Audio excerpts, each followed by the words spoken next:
नमस्कार and welcome to नृत्य मंत्रा। नृत्य मंत्रा के आज के एपिसोड में हम जानने का प्रयास करेंगे कि कैसे भारत में शास्त्रीय नृत्य मतलब क्लासिकल डांस का विकास हुआ। आज हम बात करेंगे भारत के सबसे प्राचीन ग्रंथ के बारे में, जिस ग्रंथ के कारण भारत में कला, संगीत और नृत्य का विकास हुआ। भारत में शास्त्रीय नृत्य की जड़ें एक ही थी।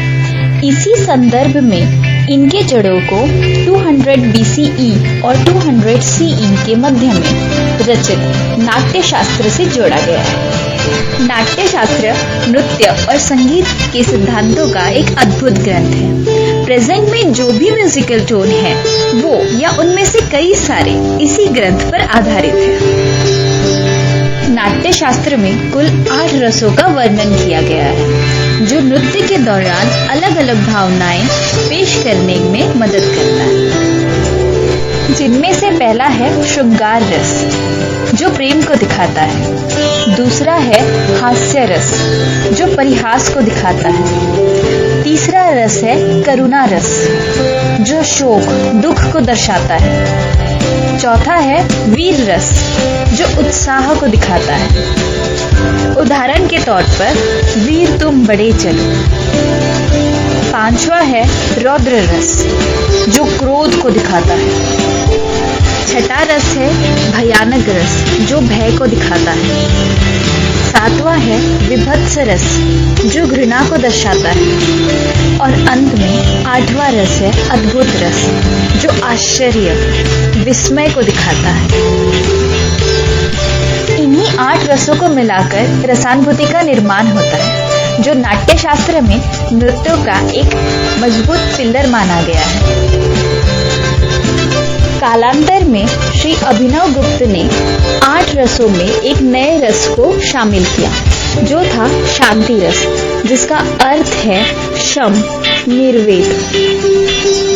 और इन्हीं 9 रसों को जोड़कर या इन्हीं 9 रस के आधार पर भारत में नृत्य, संगीत एवं कला शैली का निर्माण हुआ।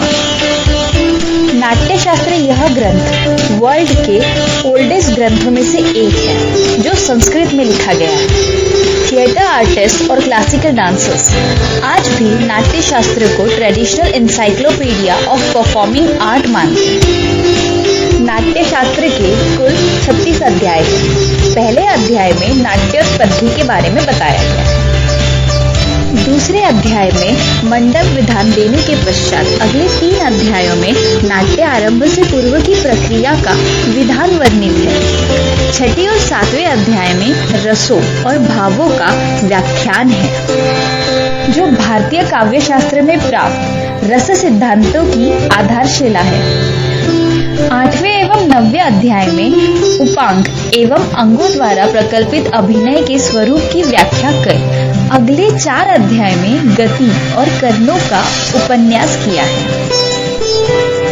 और अगले कुछ अध्याय में छंद, अलंकारों का स्वरूप, नाट्य के भेद, वृत्ति, विवेचन, विविध प्रकार के अभिनयों की विशेषताएं, गीत, वाद्य और अंतिम अध्याय उपसंहारात्मक है।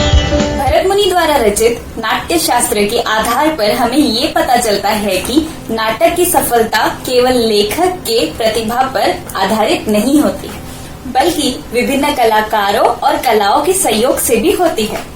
नृत्य मंत्रा के आज के एपिसोड में इतना ही। अगर आपको हमारा एपिसोड पसंद आया होगा तो लाइक करिए, शेयर करिए और सब्सक्राइब करिए। तब तक के लिए नमस्कार।